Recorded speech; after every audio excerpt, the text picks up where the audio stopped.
Hi, this is Isabelle Litzler, Pléiade HC, the place to be to develop your skills and grow your potential. So today I want to reply. I had a question that came up about making a video on how to network if you're an English speaker only. So I think this could be interesting for most of you. So I will give you 3 tips today on how to do that. So the first thing is really to understand your context. So where are you based right now in Switzerland? Are you in a small town, a big city?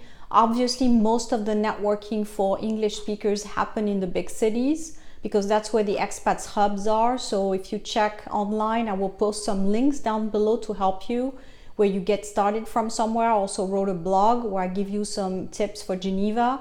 I find that universities are a great place to network, and there's a lot of things in English because on some issues, they're quite international. So most of the speakers will be English speakers or speak in English just to cover the topic. So I will give you some links down below. So what you want to do is identify in your location what is out there. So I can tell you for Geneva, for example, you have locals, you have internations, you have universities, you know, in Zurich you have the Impact Hub, in Basel you have a lot of meetups happening. Then you also have a lot of smaller groups that are doing a lot of things as well. So you want to target also what you like. So that leads me to my tip number 2, is when you start networking, it's always better to start with things that you like. So you're already comfortable if the meetup is going to be in English only, that reassures you in terms of your language potential. But also I think going to events that you will like, because in the end, if you go to something with a background plan where you think, okay, I go there because I think I will meet people in this industry, I think you'll probably be disappointed. So the best thing is really to go to events you like, where you like the topic, you like the speakers. That's how I choose my events. I don't really care so much about who is going to be there. I always care about what is the topic, what am I going to learn at the end of the session. And then whoever is there, it's probably going to be people that are like-minded because we're attracted to the same topics. So in the end, it serves you. It's really, you're going to have an easier time going to events with people who are interested in the same things.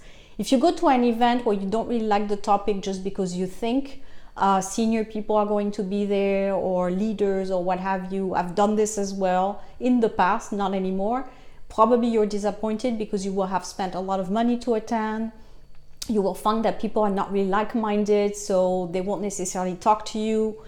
I always go with the principle that it's easier to meet people at the same level as you. It's going to be harder to target people above because those people tend to be in circles already and they're quite, in the same type of environments. So when I say at the same level, meaning if you're a manager, you will have an easier time talking to a manager. If you're a senior executive, you will talk to senior executives. Usually I find people tend to mesh in the same level of where they're at in their career. So if you're right now, let's say you're a beginner in your career and you're quite junior, it's probably going to be harder to go to a senior executive, whereas you will have an easier time with other people that are junior or maybe have a couple of years experience. It will just make it a little bit less daunting. So try to find events where you feel comfortable, you love the topic, and then things will work on their own. And I say this in my other video where I talk about networking. I'm really not someone actually now with experience that I think there's an actual pitch that you should have. I really think it's all about understanding people and psychology and being able to adapt to the person in front of you. So that's my second tip, is really go enjoy yourself, go to events that you care about. And the third tip is actually in terms of networking for English speakers, is to leave with something in your hand. So I think you probably can relate to this. When you go to an event, you talk to people and then you realize, I don't have anything. I don't have this person's business card. I have no idea how to contact them. And sometimes in events you have access to the attendees, sometimes you don't. So really make it a practice to ask for the business card early on. People who do a lot of networking tend to ask quite fast, can I get your card? Because it happens, you get called in because the event starts or somebody interrupts you and then next thing you know, you don't have the card. So number 3, make sure that you keep something in your hand so that at least you go and you kept the contact, and this contact, even if it's not useful now, it could be useful later. So I hope these 3 tips were helpful for English speakers. If you have questions, feel free to comment below and I will talk to you next week.